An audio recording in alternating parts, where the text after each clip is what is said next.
Hello, and welcome to Hoop Shooting the Breeze, our show all about the hoop shoot. Each show, we catch up with past participants, volunteers, and other friends of the Hoop Shoot program. I'm McKenna Cannon, and joining me today is Oakley Baker, a three-time national finalist and Frank Hise national champion, who is from Owatonna, Minnesota. Welcome, Oakley. Thanks for having me. I didn't know you guys did this, so I'm happy to give back in any way I can here. Yeah, absolutely. Yeah, this is a show we started last year when we were all socially distanced and we were trying to keep up with, past participants and other, volunteers and stuff when we couldn't physically see anyone, and it's kind of took off. So this is our second season. We're really excited to have you with us. As I said before, you made it all the way to the national stage 3 years as a national finalist, and you won your first year in the competition in 2009, and that's an incredible accomplishment. What did it take to get to the national stage?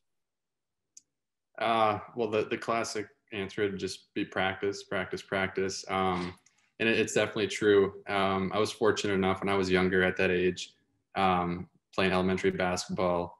My dad was my basketball coach, so every time we would have practice, we'd always go before together, and we'd always stay a little bit after. And I think that's kind of one of the ways that even young hoop shooters now that are in elementary basketball, it's if you just go, 20, 30 minutes before practice, stay 20, 30 minutes after practice, it's great to, advance in the hoop shoot, but it's also going to help you, in your everyday basketball experience. So, practice a ton. There's going to be days I would go in the gym and the ball just didn't want to go in the hoop. There's those days when you're not going to make every shot, but if you just keep grinding, if you just keep staying at it, that's people will notice that, and it's gonna reflect, as you are in the hoop shoot. Not everybody can win every single tournament, so don't expect to win every single time, but if you just stay at it, good things are going to come in the end, whether you win or lose. So yeah, absolutely. I love the sentiment that you can't sink every shot. Not every day is going to be a good day, but you can put yourself out there and you put in the work, and you're not only going to be a successful hoop shooter, but you'll have skills that can translate. And we say that all the time with the hoop shoot, that we create gritty kids. And that's that special component that is, drive, determination, and, the ability to move on after failure. And you won your first year at the finals and then returned twice more. And never quite captured that same, moment of glory, or, that win. How did you bounce back and come out of that, after those, not quite as successful trips? I think, I kind of touched on the previous question. It was just kind of me staying at it. I didn't stop playing elementary basketball. I kept playing. I was in the gym, not year round, but throughout the winter season, I was constantly in the gym every year still.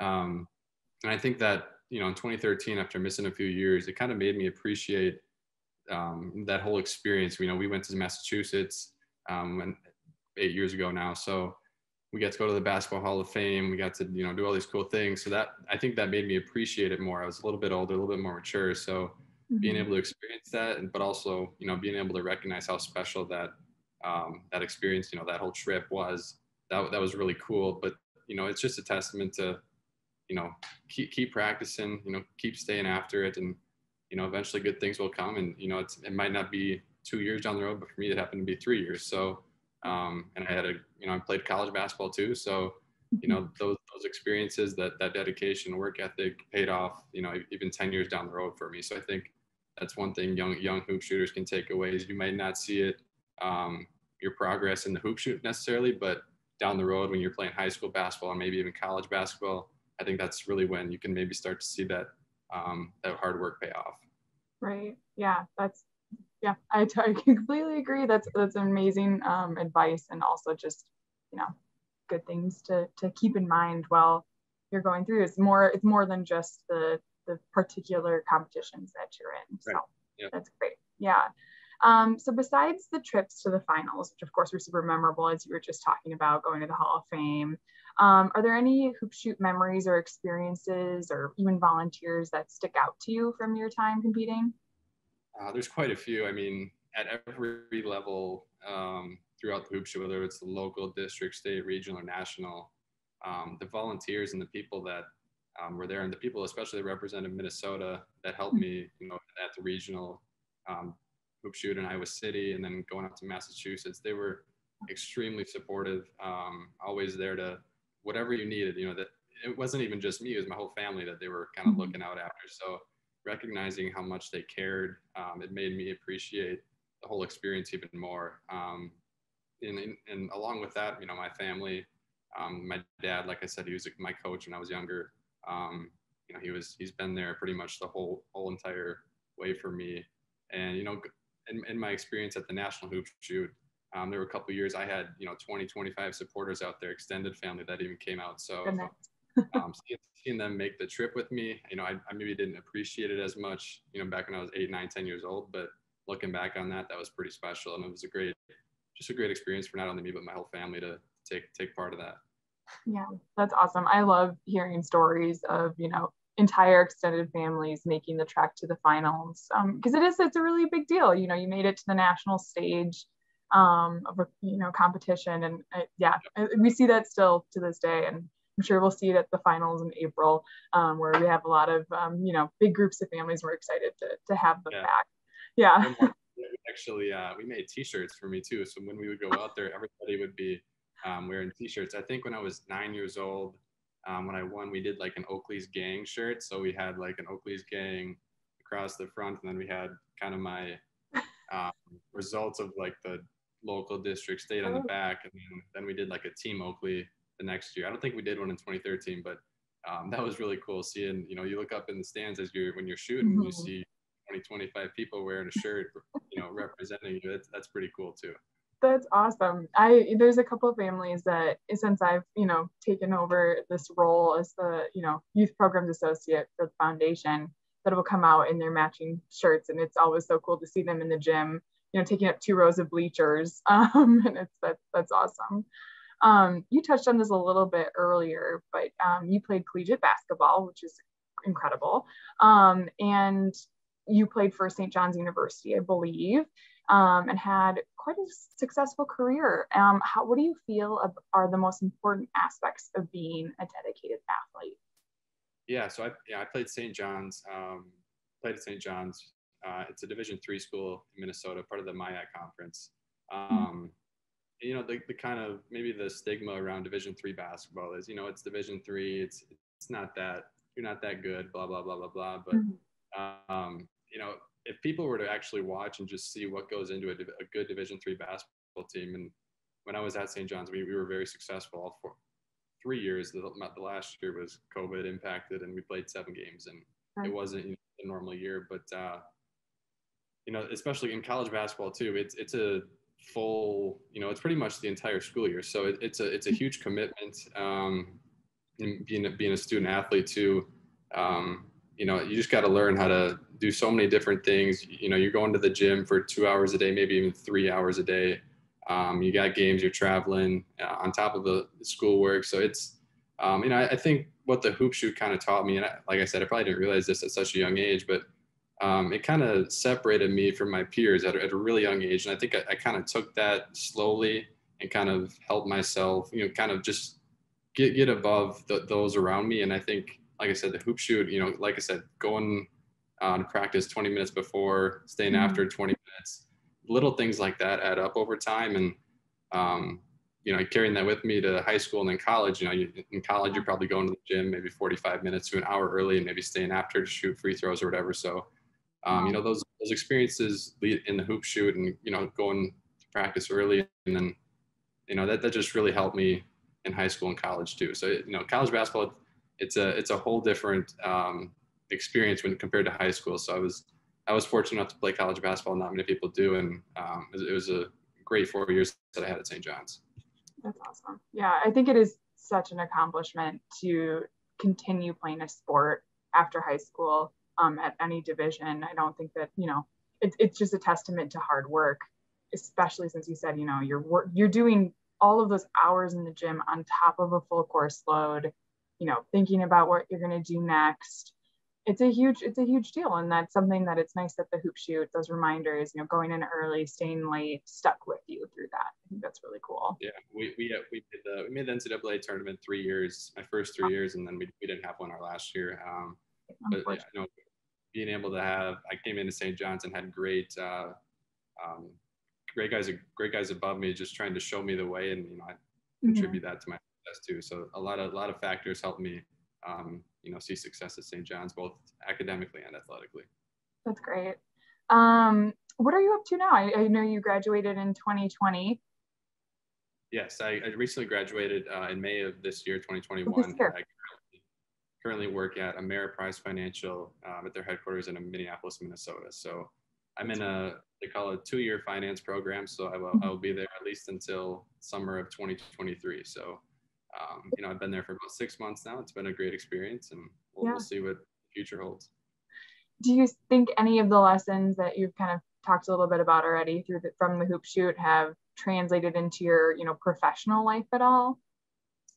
Certainly. I mean, I think those little things that you don't even know that you're picking up on them and learning them at such a young age. But, when you go into to be a professional, and for me, it's in the financial services industry, and I'm still young, obviously. So, yeah. But it's all about just trying to separate yourself, ask questions to people, just try and surround yourself with people that are smarter than you, better than you. Then that's only going to help you in whatever you do, whether it's in sports or whether it's in whatever profession you want to pursue after college. So certainly the hoop shoot helped me prepare in that way. That's great. This kind of ties into, preparation for the future.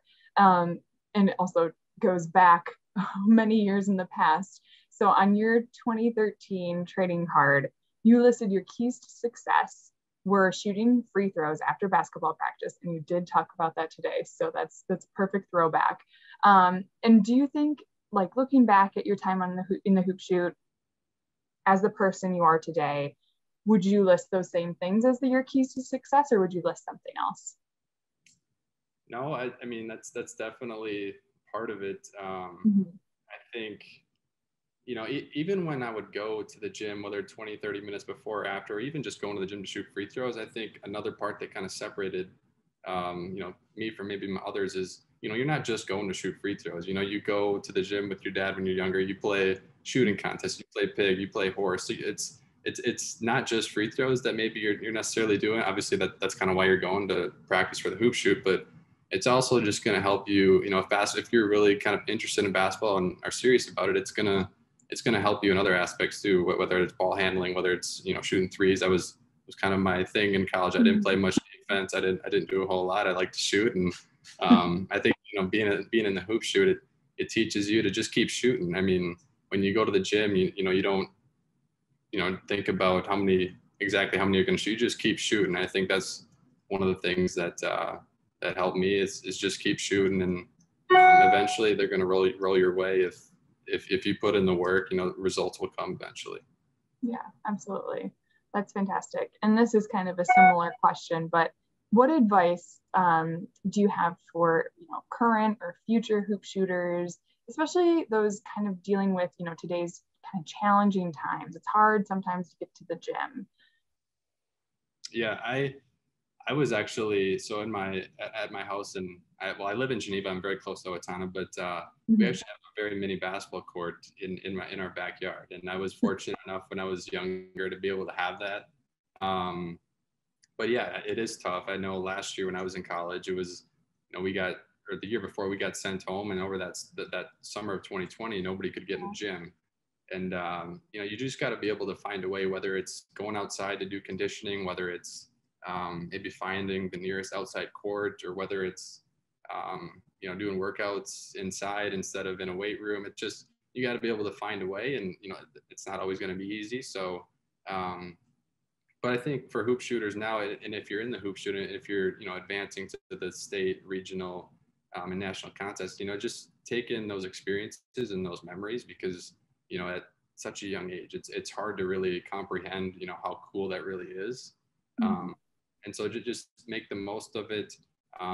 Thank your family, thank your local district, state supporters for, being there for you, because they're very supportive. I've been through that. They're always there for you, and they want to see you have success. But they, in the end, it's not all about winning. It's all about, meeting new people, having those new experiences, and just having fun. So, it's the easy saying, just have fun, but just appreciate everybody around you. Thank everybody. It's a unique experience that they provide, and I was very fortunate to be able to be a part of it as well.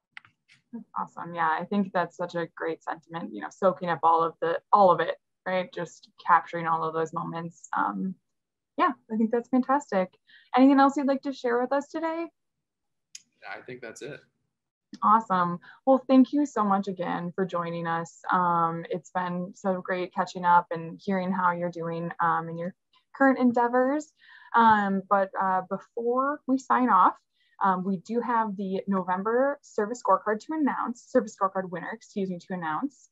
As people might know, the service scorecard is our virtual engagement opportunity for everybody that's combining service, fun, and the Elks spirit of volunteerism.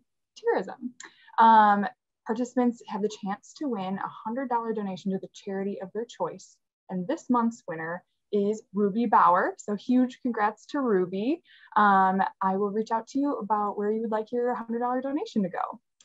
And we also have the start of our December scorecard right now. Oakley, could you share this month's theme, please? Yeah, December's theme is togetherness, connecting participants in service with family, friends, and community. Visit enf.elks.org/service-SC to participate. Awesome. Thanks again, Oakley. We'll be back next month right here on Hoop Shooting the Breeze with another guest and to announce this month's winners. In the meantime, please feel free to subscribe to our YouTube channel, hit the like button down below, and let us know what you think in the comments. Until next time, best wishes. Thank you.